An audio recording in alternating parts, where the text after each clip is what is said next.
ये रहा search warrant लेना जी, ध्यान से पढ़िए इसे, फिर बाद में मत कहिएगा कि सीआईडी ने मेरा घर उलट पुलट कर दिया। घर का कोना कोना छान मारो, कोई जगह छूटनी नहीं चाहिए। लेकिन आप लोग यहाँ क्या ढूंढने आए हैं? ये भी पता चल जाएगा आपको, सब्र रखिए।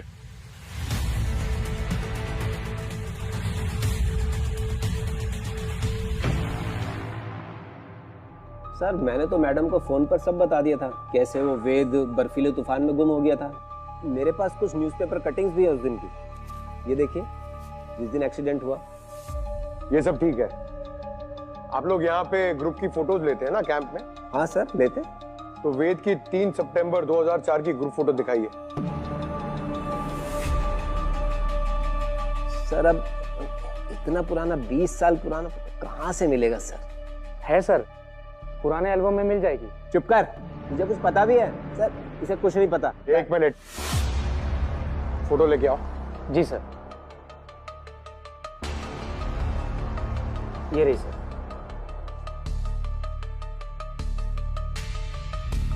इसमें वेद कौन है बताओ?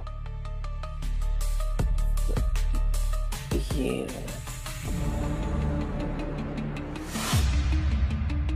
बेवकूफ बना रहा है। वेद कैसे दिखता है मैं जानता हूं। सही सही बता क्या चक्कर है, वरना तुझे यहीं पर ठोकूंगा। नहीं नहीं नहीं सर, मैं सब सच सच बताता हूँ।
सर हाँ भूमि,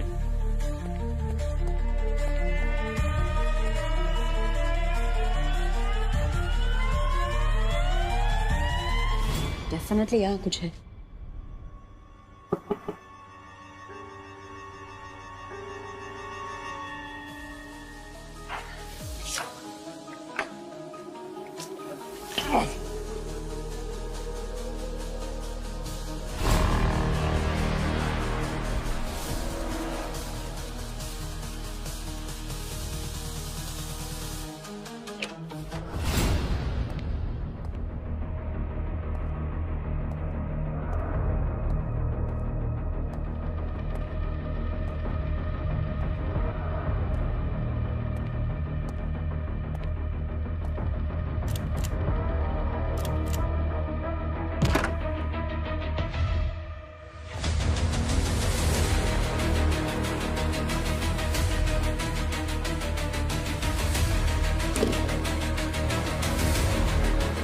माय गॉड।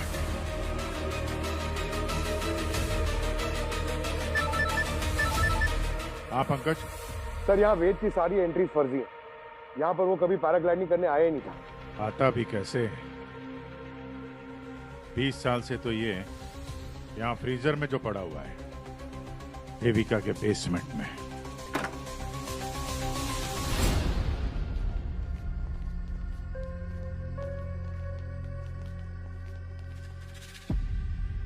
क्या बात है, बेसमेंट के अंदर अच्छा खासा लॉकर बना हुआ है।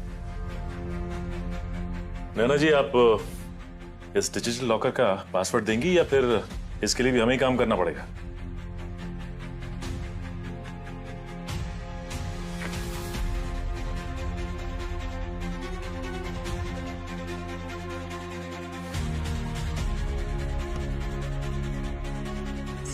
ये वही कटे हुए हाथ के फिंगर्स की स्किन।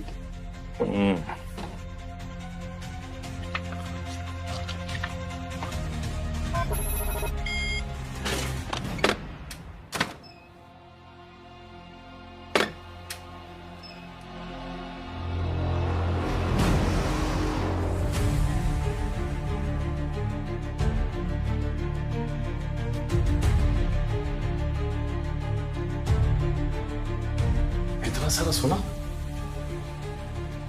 इतना सोना कहाँ से आया इनके पास? हो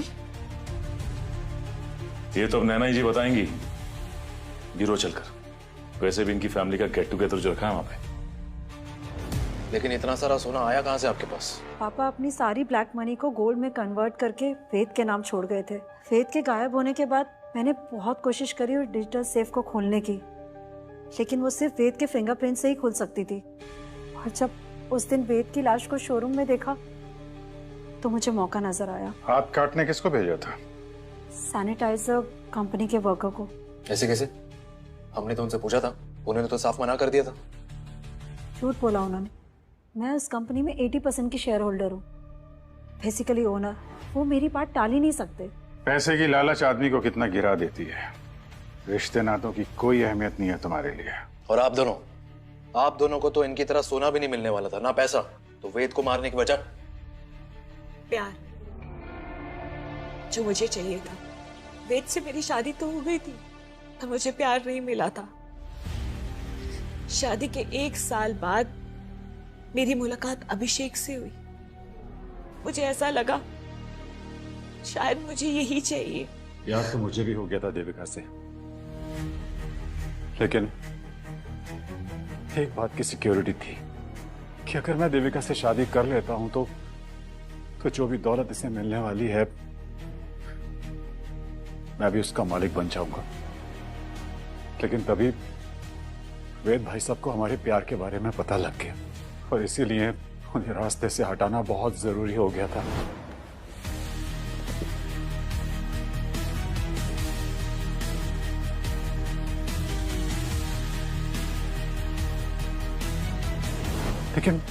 लेकिन उन्हें मारने के बाद हमें पता लगा कि एक पुश्तैनी तिजोरी है और उसे पाने के लिए हमें वेद भाई साहब की लाश को संभाल के रखना पड़ेगा, क्योंकि उनकी लाश ही उस तिजोरी की चाबी है। बहुत लंबा इंतजार किया आप लोगों ने, 20 साल। फिर तुम लोगों को एक कहानी की जरूरत थी कि वेद पैराग्लाइडिंग करते हुए मारा गया, है ना? हाँ। लद्दाख की उस कैंपिंग कंपनी के मालिक को मैंने 10 लाख रुपए पे किए ताकि वो झूठी खबर फैला सके। हाँ, इतने सालों तक हमने उस लाश को छुपा के रखा, पर पता नहीं उस दिन शोरूम में वो लाश कैसे आ गई।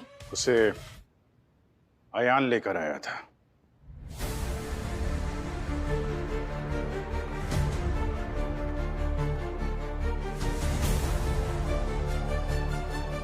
हाँ, मैंने निकाली थी पापा की लाश वहां से। एक दिन मुझे मेरे ही घर में छिपा हुआ एक बेसमेंट मिला। नीचे गया तो वहां पे फ्रीजर में एक लाश पड़ी हुई थी जिसकी शक्ल बिल्कुल मेरी तरह थी।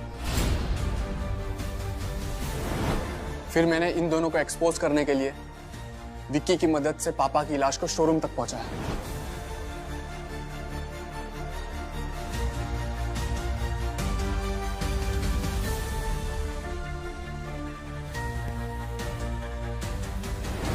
तुमने जो किया वो ठीक किया यान, लेकिन तरीका गलत था।